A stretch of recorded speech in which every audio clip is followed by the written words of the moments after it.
Good day. Welcome to News Now on TV360. I am Thelma Okoro.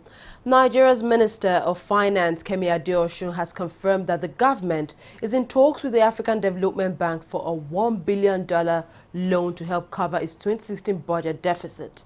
The loan is part of the plans approved by the Nigerian government to borrow from abroad as the country seeks to move its economy away from a recession. Official data from the country's Bureau of Statistics show that its gross domestic product had contracted by 2.06% in the second quarter, sending Africa's biggest economy into a recession after a decline in the first quarter. Speaking to reporters in Abuja, the nation's capital, Adeosun said the loan would be concessional with an interest rate of 1.2%. The Nigerian army has dismissed the recent video released by terrorist sect Boko Haram. In the new video, the purported leader of the sect, Abubakar Shekau, mocked President Muhammad Buhari, his Chadian counterpart Idris Deby, whom he described as infidels. He also faulted Buhari and the Chief of Army Staff, Lieutenant General Tukur Burtai's declaration that the military had overrun the sect. The Nigerian Air Force had in August this year said it had fatally injured Shekau in a raid on one of the Boko Haram camps. Shekau also claimed he will not release the Chibok girls until the Nigerian government releases the Boko Haram fighters in its custody. However, the army has dismissed the video as a threat of a sick man. It urged the public not to panic, assuring that the military remains committed to decimating the sect. At least 4 soldiers were killed in a clash between the Nigerian Army and Islamic sect Boko Haram on Sunday. Acting Director Army Public Relations, Colonel Sani Usman, revealed this in a statement he issued. The attack occurred when suspected Boko Haram members staged an ambush on an army convoy in Borno State, northeast Nigeria. Colonel Usman said the troops were able to repel the attack. The Sunday attack took place on the day the Boko Haram leader, Abubakar Shekau, made his first video appearance in about 6 months. It brings to 10 the number of soldiers the Nigerian army confirmed killed in clashes with Boko Haram in the last 6 days. Bola Tinubu, the national leader of the ruling All Progressives Congress, has demanded the resignation of the party chairman, John Oyegun. In a statement released, Tinubu said Oyegun is amongst those who have managed to remain within the party because of what they could benefit rather than the sacrifice they could make from the party. He accused Oyegun of sabotaging the wheel of democracy in Ondo State by overriding the decision of the appeal panel that asked for a fresh governorship primary following investigations that showed that the delegates' list to use had been tampered with. Tinubu's comment came in the wake of a major dispute that followed the conduct of the party's primaries in Ondo State earlier this month. The APC was formed through an alliance of some opposition political parties and a power bloc in the then-ruling People's Democratic Party. The party rose to power following the general elections last year, during which it won both the presidency and majority in both chambers of the National Assembly. Justice John Soho of the Federal High Court in Abuja has withdrawn from the trial of pro-Biafran leader and founder of Biafra Radio, Nnamdi Kanu. Soho becomes the second judge to withdraw from the case following the earlier withdrawal of Justice Ahmed Mohammed in December last year.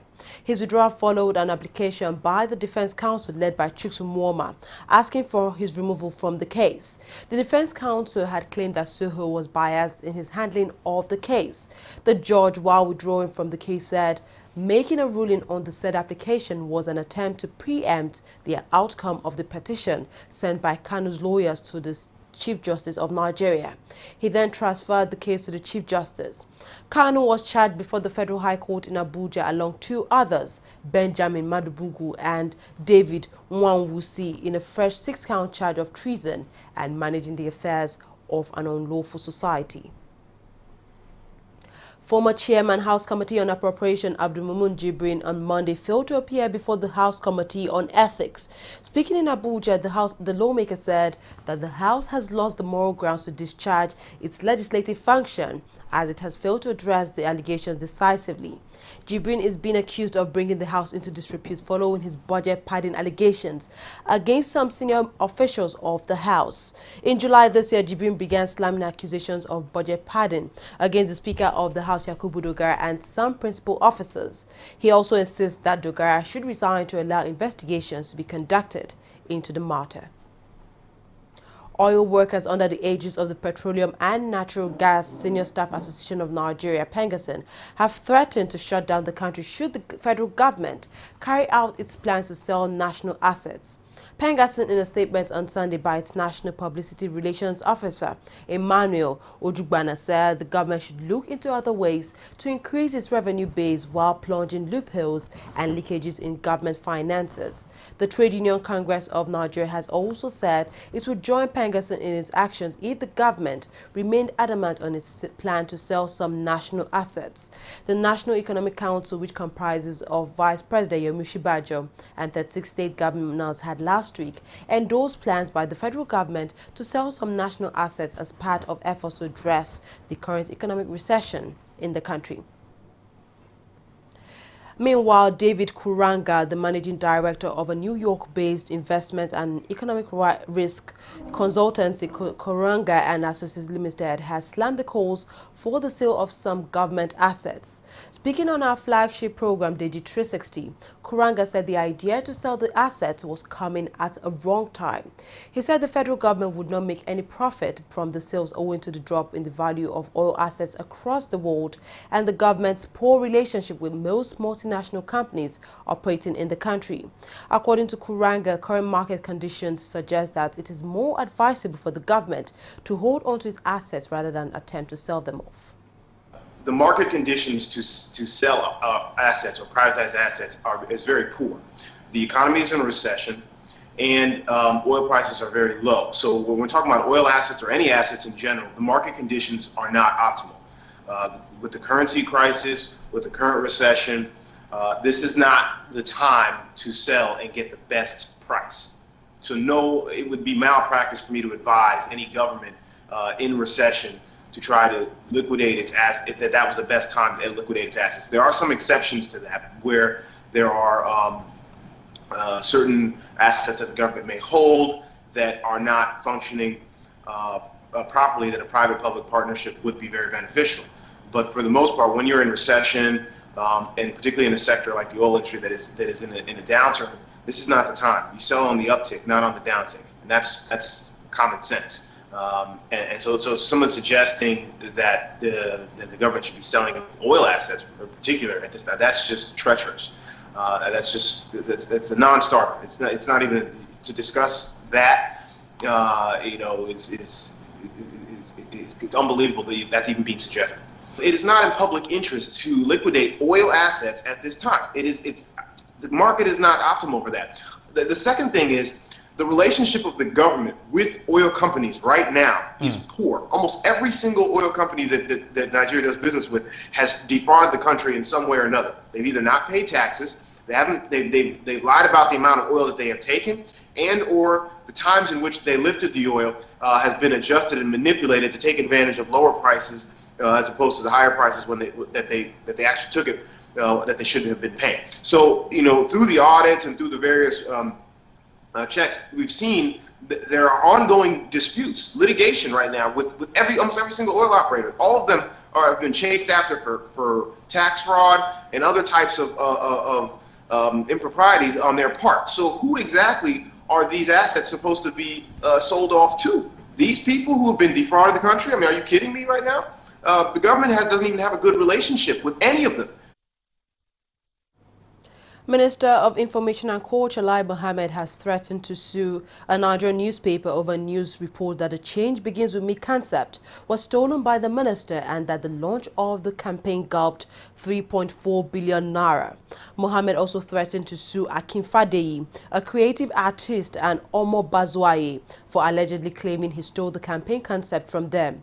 The minister, through his lawyers Falana and Falana's chambers, said his reputation had been badly hurt by these allegations. The Change Begins With Me campaign was formally launched by President Muhammad Buhari on September 8, 2016. The Socio-Economic Rights and Accountability Project, SERAP, a rights advocacy group, has sued the Nigerian government for its failure to arrest patient Jonathan, the wife of former President Goodluck Jonathan, over the 15 million traced to some bank accounts linked to her.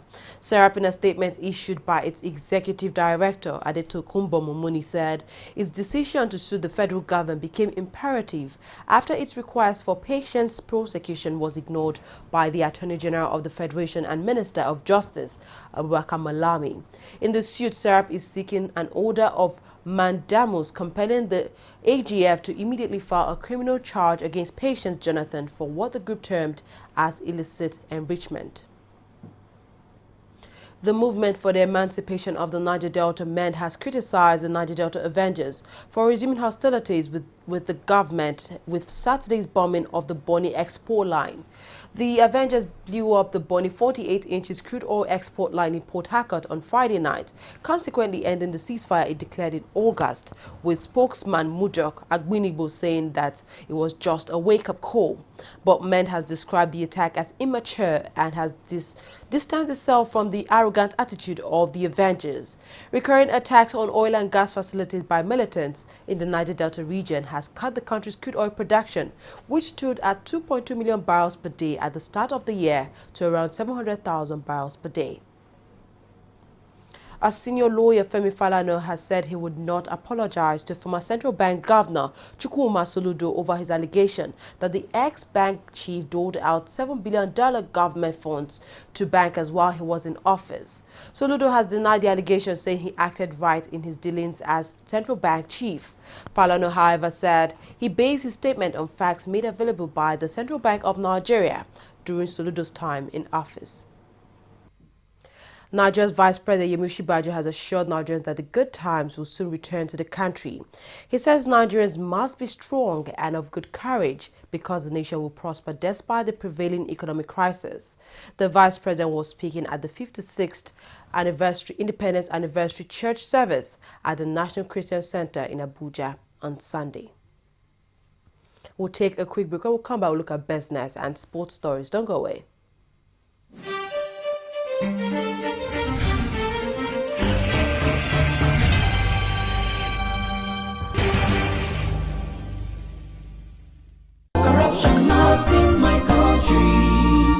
That was a very good business. Yeah. The furniture you brought was very perfect. That's how we roll. Because then let me do you receipts. Yeah. How much was it again? 1 million naira. Okay, write 2.5.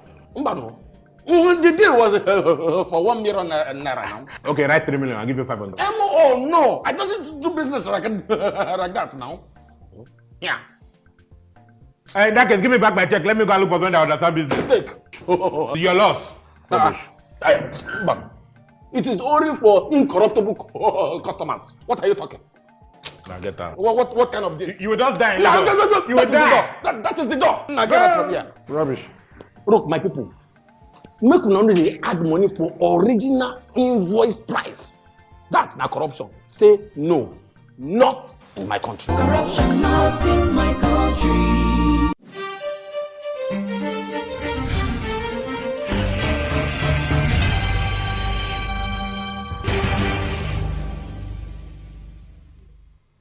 Welcome back. The Nigerian naira has hit a new record low of 440 on the black market as dollar shortages on the official market continue to persist.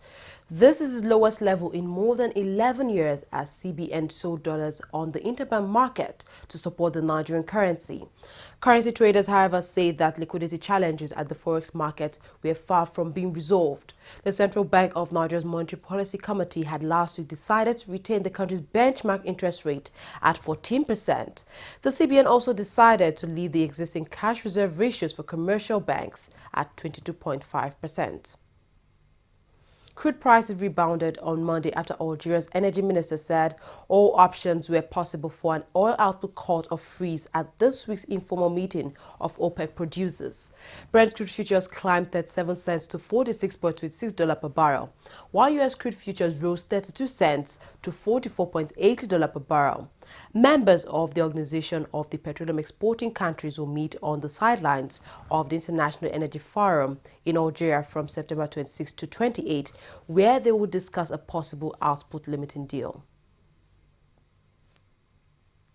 Former IMF chief Rodrigo Rato was jeered as he arrived at court on Monday for his trial for alleged misuse of funds when he was the boss of two of Spain's top banks.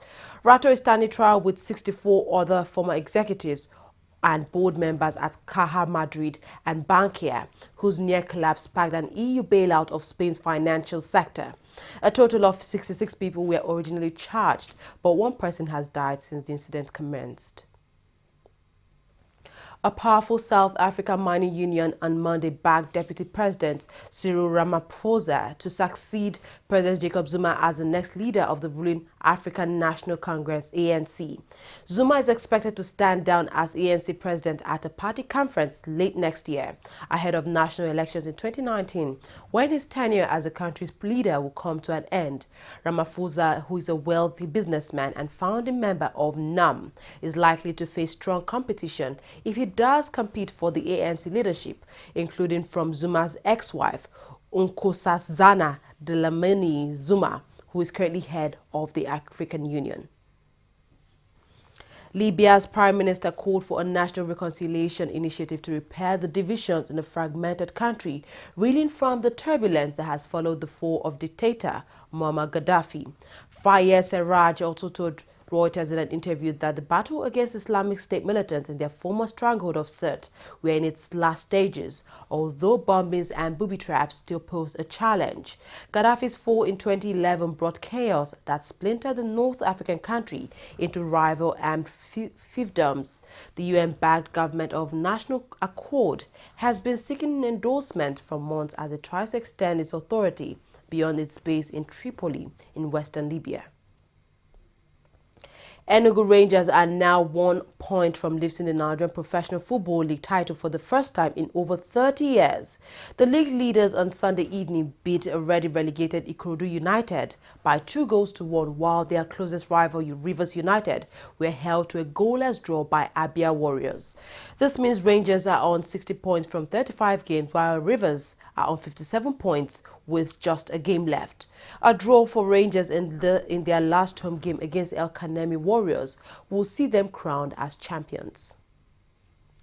Controversial Paris Saint-Germain fullback Serge Aurier is due in court on Monday to answer a charge of elbowing a police officer. The 23-year-old Ivory Coast international is accused of assaulting a police official after he was stabbed in May this year when leaving a Parisian nightclub in the early hours of the morning. Aurier denies the charge and has filed a complaint against the police for assaulting him, saying he was left with split lip and a mark on his eyebrow. U.S. golfer Arnold Palmer, viewed as one of the greatest players in the sport's history, has died at the age of 87. Palmer died at the UPMC Presbyterian Hospital in Pittsburgh, Pennsylvania, where he was undergoing heart tests. The United States Golf Association also confirmed his death in a tweet, calling him golf's greatest ambassador. During a long career, he won more than 90 tournaments worldwide, including 7 majors. Well, that's all we have on news now. Thank you very much for watching. I am Thelma Okoro.